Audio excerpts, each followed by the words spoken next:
நான் இந்த படத்தில் நடிக்க வேண்டியது ஆனால் சில பல காரணங்களால் அது மிஸ் ஆயிருச்சு அப்படின்னு எந்த படத்துக்காவது வருத்தப்பட்டிருக்கீங்களா அந்த மாதிரி? Yes, okay. எந்த படம்? ஜவான். ஜவான் பண்ண வேண்டியதா? ஓகே. ஆமாம், ஜவான் வந்து எனக்கு அட்லீஸ்ட் ரொம்ப பிடிக்கும். ம். பிகில் சின்ன ஆமாம். கேரக்டர் தான் பண்ணது. ம். பட் நான் ரெகுலர் ஃபாலோ அப்பு. ஜவானுக்கு வந்து எனக்கு அந்த கேரக்டர் பண்ணுறதுக்கு கேட்டிருந்தாங்க. சரவணன் மேனேஜராக, ம். அட்லீஸ்ட் அவரோட மேனேஜர் நம்ம அண்ணன் தான் அவர். கார்த்தி ஒன்று கூப்பிட்றாங்க, ஒரு நல்ல கேரக்டர் இருக்குது அப்படின்னாங்க.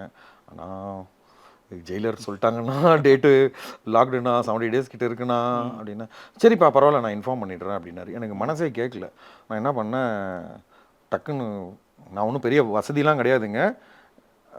நம்மளுக்கு பிடிச்சிருக்கு செலவு பண்ணுறது தானே நம்ம சம்பாதிக்கிறோம்.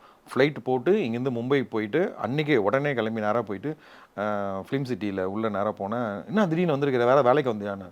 நேரில் பார்த்து சொல்லிட்டு போகலான்னு வந்தேன், தலைவரை பார்க்கணும், அட்லீஸ்ட் அவரை பார்க்கணும் அப்படின்னு. சரி வானார். பயங்கர பிஸி, செம்ம பிஸியாக பரபரப்பாக போயின்னு இருக்கு. என்னை பார்த்து என்னண்ணா இங்கே நீங்கள் எங்கே அப்படின்னாரு அவர். சார் உங்களை தான் பார்க்கலான்னு வந்தேன்னு சொல்லிட்டு கேரவனில் உட்காருங்க உட்காரவே இல்லை, நின்றுட்டே இருந்தேன். இல்லை சார் இது மாதிரி சொல்லிட்டு போகலான்னு, வாங்க உட்காருங்கன்னு சொல்லிட்டு கையை பிடிச்சி உட்கார வச்சு, சார் இந்த மாதிரி அந்த ப்ராஜெக்ட் வந்து கமிட் ஆனது. ஐயோ சொல்லிட்டாங்களே காலையிலே, விடுங்க அடுத்த இதில் பார்த்துக்கலாம் அப்படின்னாரு. சார் தப்பாக நினைக்காதீங்க, இங்கேருந்து என்ன ஞாபகம், ஐயோ அதை விடுங்க அப்படின்னு சொல்லிட்டு. ஸோ